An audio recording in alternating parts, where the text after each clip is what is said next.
Hi everyone, welcome to my channel. ತಮ್ಮೆಲ್ಲರಿಗೂ ನಮ್ಮ ಚಾನಲ್ಗೆ ಸ್ವಾಗತವನ್ನು ಕೋರುತ್ತಾ ಇವತ್ತಿನ ವಿಡಿಯೋದಲ್ಲಿ 2026-27ನೇ ಶೈಕ್ಷಣಿಕ ಸಾಲಿನ ಇಲ್ಲಿ ವಿವಿಧ ಮೊರಾರ್ಜಿ ವಸತಿ ಶಾಲೆಗಳ ಎರಡನೇ ಸುತ್ತಿನ ಸೀಟು ಹಂಚಿಕೆ ಲಿಸ್ಟು ಇವತ್ತು ಪ್ರಕಟಗೊಂಡಿರುತ್ತದೆ. ಹೌದು, ಇಲ್ಲಿ ಮೊದಲ ಸುತ್ತಿನಲ್ಲಿ ಆಯ್ಕೆಯಾದಂಥ ವಿದ್ಯಾರ್ಥಿಗಳು ಕೆಲವೊಂದು ವಿದ್ಯಾರ್ಥಿಗಳು ಅಡ್ಮಿಷನ್ ಮಾಡಿದ ಕಾರಣಕ್ಕಾಗಿ ಮತ್ತು ಖಾಲಿ ಉಳಿದ ಎಲ್ಲ ಸೀಟುಗಳಿಗೆ ಇವತ್ತು ಎರಡನೇ ಸುತ್ತಿನ ಸೀಟು ಹಂಚಿಕೆ ಲಿಸ್ಟು ಪ್ರಕಟಗೊಂಡಿರುತ್ತದೆ.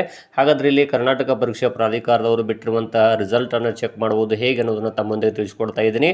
ಇನ್ನು ತಾವುಗಳು ನಮ್ಮ ಚಾನಲ್ ಫಸ್ಟ್ ಟೈಮ್ ನೋಡ್ತಾ ಇದ್ರೆ ತಾವೆಲ್ಲರೂ ಕೂಡ ನಮ್ಮ ಚಾನಲ್ ಸಬ್ಸ್ಕ್ರೈಬ್ ಆಗಿ ಅಂತ ತಿಳಿಸುತ್ತಾ, ಇಲ್ಲಿ ಮೊದಲನೇದಾಗಿ ಫಸ್ಟ್ ರೌಂಡಲ್ಲಿ ಸೆಲೆಕ್ಟ್ ಆಗದೇ ಇರುವಂಥ ವಿದ್ಯಾರ್ಥಿಗಳು ತಾವೇನು ಮಾಡಬೇಕು ಅಂದರೆ ಗೂಗಲಲ್ಲಿ ನೋಡ್ತಾ ಹೋಗಿ ಇಲ್ಲಿ ಮೊದಲಿಗೆ KEA ಅಂತ ಟೈಪ್ ಮಾಡಿ ಸಿಂಪಲ್ ಆಗಿ ಅಲ್ಲಿ KEA ಹೋಮ್ ಅಂತ ಬರುತ್ತೆ.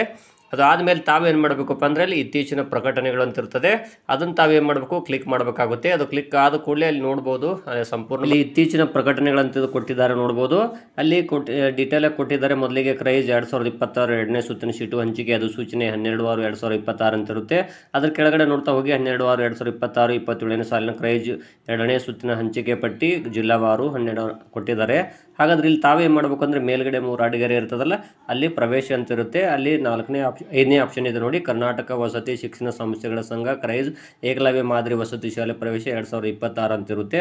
ಅದನ್ನು ಕ್ಲಿಕ್ ಮಾಡಿ ಅದು ಆದ ಕೂಡಲೇ ಇಲ್ಲಿ ಮೊದಲಿಗೆ ಅಧಿಸೂಚನೆ ಇರುತ್ತೆ. ಅದು ಕೆಳಗಡೆ ನೋಡ್ಬೋದು 2026-27ನೇ ಕ್ರೈಸ್ 2026 ಎರಡನೇ ಸುತ್ತಿನ ಸೀಟು ಹಂಚಿಕೆ ಪಟ್ಟಿ ಜಿಲ್ಲಾವಾರು ಅಂತ ಇರುತ್ತೆ. ತಮ್ಮ ಜಿಲ್ಲೆ ಯಾವುದು ಆ ಜಿಲ್ಲೆಯಲ್ಲಿ ತಾವು ಕ್ಲಿಕ್ ಮಾಡಬೇಕು. ಒಟ್ಟು ವಸತಿ ಶಾಲೆಗಳ ಹೆಸರು ಇರ್ತದೆ, ಅದ್ರ ಕೆಳಗಡೆ ಸೆಲೆಕ್ಟ್ ಆದಂಥ ವಿದ್ಯಾರ್ಥಿಗಳ ಹೆಸರು ಇರ್ತದೆ.